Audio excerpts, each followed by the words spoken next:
sheekada filimkan waxay ku bilaabatay gabar lagu magacaabo Hana waxay aabeed kula nooshahay keymo baraf ah oo cidla ah inkastoo ay aad uga fog tahay dunida haddana wax walba way taqaanaa abaheed Eric ayaa baray 6 luqadood oo kala duwan wuxuuna gabadhiisa ku tababaray karate iyo gacanka hadalka dagaalka noocyadiisa kala duwan waxay aad xariifad uga ahayd shiishka haddii ay ahaan lahayd fallaadho ama qori weligeed ma aysan seegin bartilmaameedkeeda Eric wuxuu intaas oo dhan ku tababaray 13 sano ee la soo dhaafay Eric wuxuu ogaa waxaas oo dhan sababtoo ah wuxuu ahaa wakiil ka tirsan ciidamada CIA-da maalmaha ka mid ah wuxuu ogaaday sirta shirkadda taasoo khatar ku noqotay shirkadda CIA-da ayaa rabtay inay disho isaga balse wuu ka badbaaday isaga iyo gabadhiisa wuxuuna tagay meel aad uga fog habeenkii markii Eric uu Hana barayay muusikada Hana waxay u sheegtay inay doonayso inay dhigeeda ku maqasho heesahaas Hana ayaa aabaheed u sheegtay waxa rabaa inaan aado adduunka Eric wuxuu ugu jawaabay in dunidu aanay amaan u ahayn iyada waxay ugu jawaabtay maya aabe u malayn maayo waxaan u malaynayaa inaan diyaar u ahay inaan aado adduunka waxaan diyaar u ahay inaan wajaho dhibaato kasta markay sidaa tiri Eric wuxuu furay god wuxuuna hor keenay qalabkan ayuu horteeda keenay wuxuuna ku leeyahay markaad riixdo buttonkan CIA-du waxay ogaan doontaa goobtan ku sugannahay laakiin si taxaddar leh u riix furkan kadib markaad riixdo buttonkan dhammaan siyaabaha aad gadaal ugu laaban lahayd oo dhami way soo xirmayaan waqtigaas waxaad u baahnaa doontaa inaad tirtirto madaxa CIA-da Marisa taasoo khatar nagu ah labadeenaba inta ay la hadlaysay Eric Hana waxay riixday buttonkii CIA-da ayaa isla markiiba ogaatay meesha ay ku sugan yihiin oo hadda wakiilka CIA-da Marisa ayaa ku baaqday shir degdeg ah CIA-du waxay isla markiiba ogaadeen meesha ay ku sugan yihiin waxay u sheegtay qof kasta oo shirka ka qayb galaya in Eric la helay Eric wuxuu ka mid ahaa saraakiisha CIA-da ugu wanaagsan oo wuxuu ahaa nin karti badan aad bay muhiim u tahay in isaga la soo qabto sababtoo ah wuxuu hayaa sirta shirkadda waxa la isku raacay in ciidan loo diro guriga Eric si ay u soo qabtaan sidaan aragno Eric wuxuu u sheegay Hana waa inaad samaysaa sidaan ku iri wuxuu leeyahay waxaan ku kulmi doonaa Berlin adna sidoo kale imo Berlin isagoo sidaas leh wuu baxay laakiin hadda boolisku waxay isku gadaamin guriga Hana waxaa soo galay laba sarkaal oo police ah Hana ayaa labadiiba hal daqiiqo ku dishay laakiin kadib ciidankii intiisa kale ayaa qabtay Hana oo keenay xarunta CIA-da sidaan aragno sarkaal ayaa u yimi Hana si uu su'aalo u weydiiyo laakiin ma aysan la hadlin isaga oo waxay tiri waxaan la hadlayaa Marisa oo kaliya hadda waxa qolka soo gashay gabar loo soo okeysiyay qaabka Marisa waxay tiri waxaan ahay Marisa hadda Hana ayaa weydiinaysa sarkaaladan su'aalo badan si ay u xaqiijiso inay tahay Marisa iyo in kale sarkaaladuna waxay siinaysaa jawaabaha saxda ah dhammaan su'aalaha Hana oo way ka wada jawaabaysaa sababtoo ah Marisa ayaa uga jawaabaysa su'aalaha Hana oo dhan oo earphone ayay ku wadataa dhagaha sarkaaladan Hana markay xaqiiqsatay inay tahay Marisa waxay bilowday oohin iyo inay isku duubto qoftan halkaan markay marisay ilaaliyaasha ayaa amar la siiyay waxayna rabaan inay duraan Hana cirbad si ay u suuxdo markay gudaha u soo galeen Hana ayaa labadaba si fudud ula dagaalantay oo qoriga ka qaadatay waxayna dishay islaantii Marisa loo soo ekeysiyay kadib waxay dishay labadii sarkaal ee kale sidoo kale waxay jajabisay kaamirooyinkii halka ku xirnaa iyadoo tooganaysa dhammaantood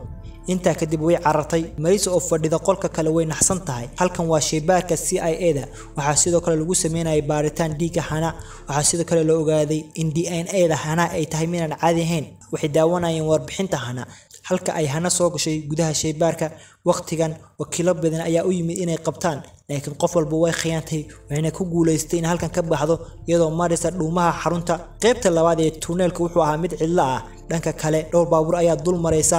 meesha rabtay inay Hana ka soo baxdo wayna ka soo baxday waxayna qabsatay baabuur ka mid ah baabuurta meesha marayay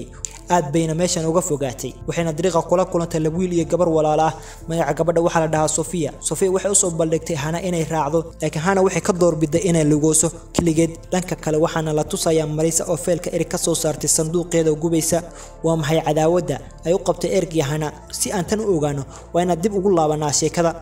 waxa halkan lagu muujinayaa in Marisa ay weerartay baabuurka Eric waqtigan Hana iyo hooyada waxay sidoo kale ku jireen baabuurka Eric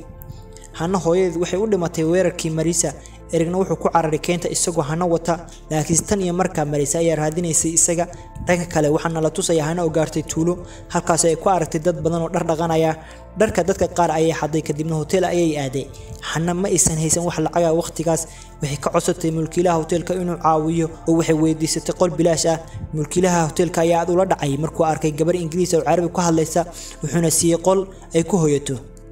habeenkii waxay kula kulantay hotelka Sofia iyo walaalkeed casha ayaa lagu casumay oo waxa ku casumay familka Sofia subaxdii qoyska Sofia waxay ku noqonayeen gurigoodii waxayna raacayeen baabuurkoodii Hana ayaa sidoo kale raacday iyadoo ku dhuumanaysa gaariga dhanka kale saraakiisha CIA-da ayaa gadaal ka soo qabtay mulkiilaha hotelka si ay u helaan Hana markii ay arkeen muuqaalada CC kamerada waxay ogaadeen in Hana ay raacday baabuurkii qoyska Sofia inta kadib CIA-di waxay dileen odaygii halkan waxaan ku arkaynaa Eric oo sidoo kale soo gaaray magaalada isla markii waxa arkay laba sarkaal oo booliis ah kor itaanay dilin isaga Eric ayaa dilay oo ku tuuray badda Marisa ayaa sidoo kale ogaatay arrintan dhanka kale waxaan ku arkaynaa Hana oo saaran gaariga Sofia way ku faraxsaneen farxadda qoyskan dhanka kale Sofia walaalkeed oo ka yar ayaa arkay Hana oo gaariga saaran laakiin cidna uu muusan sheegin xogaa waxay ku hakadeen hotel ku yaalay jidka Sofia ayaa sidoo kale aragtay Hana oo markan waxay u sheegtay inay la joogto inta ay ka baxsan lahayd markan Hana iyadoo way ka aqbashay dhanka kale Hana waxay u sheegtay Sofia inay aadayso Berlin si ay ula baahed hotelkan waxay kula kulantay wiil la socday Sofia waxay noqdeen saaxiibo ay isugu faraxsanaayeen laakiin markii wiilkan isku dayay inuu si xun ula dhaqmo Hana waxay ku tuurtay wiilka dhulka dhanka kale Marisa ayaa gaadhay guriga Hana ayadeed iyadoo raadinaysa Hana waxay weydiisay islaanta waayeesha Hana laakiin markaas wax jawaab ah way ka weeday habarta Marisa ayaa madaxa ka toogtay si naxariis la'aan ah habartii dhanka kale Eric intuu jidka ku soo jiray wuxuu arkay in dad badan daba socdaan wuxuu la su'aaday qol hoose si uu uga takhaluso dadkii daba socday baa ayagana yimi halkaas ayuuna kulligood ku wada laayay Eric wuxuu helay gacanka lagu hadlo oo waxa uu watay basaasinta isla markaana khadka waxa ku jirtay Marisa intuu la hadlayay Marisa Eric wuxuu soo aaday gurigeeda oo wuxuu toogtay mid kamid ah ilaaladeeda laakiin Marisa way ka aqli badneed way carartay ka hor intuusan soo galin gurigeeda dhanka kale Hana waxaana la tusaya iyadoo la socota Sofia iyo qoyskeeda markan hooyada Sofia waxay ogaatay in la daba socdo Hana ayaa sidoo kale ogaatay arrintan Hana waxay ogaatay in dadkaas oo dhami ay daba socdaan waxayna qaadatay go'aan ay ku badbaadinayso qoyskan waxay weydiisatay Sofia inay soo raacin iyada wax kasta oo dhaca iyadoo sidaas leh waxay ka carartay halkaas iyadoo ay daba socdaan ciidankii Marisa laakiin waxay ku dhex dhuumatay konteenarada dhexdooda mid kamid ah ciidamada ayaa arkay Hana waxay bilowday garaacdo iyadoo aan waqti iska lumin waxay awood u lahayd inay isku mar la dagaalanto laba qof si xirfad leh ay loo dagaalamayay laakiin Sofia ayaa timi halkan oo aragtay arrintan Sofia way ka cabsatay Hana oo waxay ku noqotay gaarigeedii Hana waxay dishay ciidan badan oo Marisa ah laakiin askari ayaa baxsanaya markan Hana way carartay si ay u baxsato laakiin dariiqa waa ka soo xirmay waxaana horteeda ahayd bad oo kaliya sidaa darteed Hana waxay qaadatay go'aan degdeg ah waxayna ku booday badii si ay ugu badbaadiso nafteeda si loo helo macluumaadka Hana ciidanka Marisa waxay soo qabteen qoyska Sofia si ay su'aal u weydiiyaan Marisa ayaa timi halkan oo waxay weydiinaysaa wiilkan yar Hana waxa uu u sheegay Hana inay aadayso Berlin si ay ula kulanto aabaheed Hana hadalkan waxay ugu sheegtay Sofia hotelkii dhinaca kale Hana waxaana la tusay iyadoo fadhida doontan ay ku soo badbaaday doontan ayayna ku gaartay magaaladii ay ku wajahneed oo ay kula balantay aabaheed goobtan waxay ahayd dukaan uu leeyahay nin suxroolo ah Hana ayaana kula kulantay ninka suxroolo ah halkan imaatinka Hana wuu ogaa ninkan suxroolo ah oo warqad iyo baasaboor ayuu siiyay walibana ciwaan ayuu ugu daray suxrooli wuxuu yiri waxaan garanayay hooyada inay ahayd heesaa wanaagsan iyo saaxiib wanaagsan wuxuu ku ciyaaray heestii hooyadeed Hana waxay maqlaysaa heestan markii ugu horeysay dhanka kale Marisa iyo dadkeeda ayaa halkan yimid saaxiibka ayaa arkay oo ka codsaday Hana inay isqariso gudaha markay u soo galeen guriga saaxiibka ciidanku waxay bilaabeen inay garaacaan saaxiibkii oo weydiiyaan Eric iyo Hana laakiin ninkan waa u diiday inuu sheego isla mar ahaantan Marisa waxa soo wacay mid kamid ah ciidamadeed oo ay u dirtay inuu soo qabto Hana iyo Eric laakiin ninkan wuxuu soo saaray macluumaad dheeri ah waxa uu ogaaday askarigaas inuu Eric wiiligi been u sheegay Hana oo isaga dhigay inuu yahay aabaheed kuna yiri abahaantii wuxuu og yahay wax walba ku saabsan tijaabadaada cilmi baarista taas oo aad joojisay sanado ka hor waxaasoo dhan Hana way maqlaysay waxaas ugu naxdin badneed Eric inuu wiiligi been ugu sheegay inuu yahay aabaheed markii ay wada tageen ciidankii Marisa Hana waxay ka baxday albaabka dambe waxay baaris ku dhaqaaqday internetka waxayna ka baaraysaa macluumaadka aabaheed waxay ogaatay in Eric uusan wiiligi guursan taas oo macnaheedu tahay wax kasta oo Marisa iyo ciidankeedu ay sheegeen inay run yihiin Eric ma ahayn aabaheed hadda waxay aadaysaa ciwaanka uu siiyay saaxiibku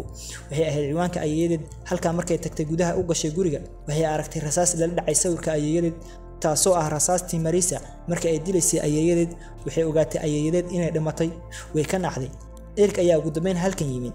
halkii ay ku farxi lahayd kadib markii ay la kulantay Eric waxay weydiisay haddii uusan ahayn aabaheedii in kale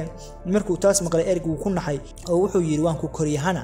laakiin Hana waxay ku tiri maya runta ii sheeg inaad tahay aabaha iyo in kale halkan Eric waa inuu runta u sheegay inuusan ahayn aabaheed waxa uu sheegay sidoo uu la kulmay Hana wuxuu kamid ah ciidamada CIA-da oo mar loo dhibay hawgal ay ku raadinayaan haween uur leh oo ay kamid ahayd hooyadeed waxay rabeen inay ku duraan cirbad gaar ah oo dumarka uurka leh si DNA-da carruurta wax looga bedelo CIA waxay rabeen carruurta caloosha ku jira inay noqdaan ciidan xoogan waxay lahaayeen awood dagaal oo ka badan midka caadiga ah Eric ayaa u sheegay inuu barnaamijkan ku daray 20 haween ah wax walba waxay u socdeen si caadi ah laakiin markii dhammaan carruurta ay ahaayeen laba jir Marisa waxay xirtay xarunta cilmi baarista dad badan ayay ku soo afjartay xitaa iyadana waxay rabtay inay adigana ku dhameyso laakiin waa ka badbaaday waana ku kaxaystay markii ayna soo weerartay hooyada ayaa halka ku dhimatay Eric wuxuu u sheegay Hana Marisa inay rabto inay tirtirto tijaabadeeda waana sababta ay ku dili lahayd waxaan ku tababarayay 13 sano si aad isku difaacdo haddii aad rabto rumayso ama ha rumaysan waan ku jeclahay waxa laga yaabaa in aan ahayn aabaha ku dhalay laakiin waan ku jeclahay si ka badan aabaha dhabta waxaas oo dhan markay maqashay ayay Hana aad uga carartay runtii waxay ogaatay maanta nolosheeda oo dhan waxay ahayd waxay go'aansatay inay baxdo laakiin Eric ayaa damcay inuu joojiyo way la dagaalantay way ka adkaatay oo halkaas ayay ka baxday dhanka kale Marisa ayaa halkan timid oo aragtay Eric ayaan u sheegay Hana inay cararto wuxuu isku dayay inuu jeediyo Marisa iyo ciidankeeda waxa isku hareeriyay ciidanka Marisa oo damcaya inay dilaan Eric si fiican buu la dagaalamay labadan ciidan wuuna ka adkaaday kahor inta uusan dilin Marisa ayaa gadaal ka toogatay isaga oo halkaas ayuu ku dhintay Eric waxa dhanka kalena la tusaya Hana oo u sii cararaysa gurigii ninkii saaxirka ahaa laakiin saaxirku waxa mar hore ka takhalustay Marisa ayaa sidoo kale timid halkan iyadoo raadinaysa Hana ma aysan haysan wax hub ah ay isaga difaacdo Marisa laakiin se waxay aragtay falaartii lagu dilay ninkii saaxirka ah wayna la soo baxday marka ay isku dayday inay cararto Marisa ayaa hor istaagtay oo ka hor timid Marisa waxay u sheegtay Hana inay doonayso inay caawiso Hana waxay ku tiri maya uma baahnay caawimaad ma rabo inaan cid wax ku sameeyo adiguna jidkayga ka bax kahor inta isan bixin way isdagaaleen Marisa waxay ku dhaawacmatay falaartii Hana dhinaca kale Hana waxa ku dhacday xabad ay ku dhufatay Marisa inkastoo la togtay Hana way kacday oo waxay bacsatay Marisa oo dhaawac ahayd Marisa waxay isku dayday in nafteeda ka badbaadiso Hana laakiin markay isku dayday inay cararto Marisa way siibatay halkaas ayayna ku dhacday waxayna ka tagtay qorigeedii Hana ayaa soo qaadatay qoriga oo dishay Marisa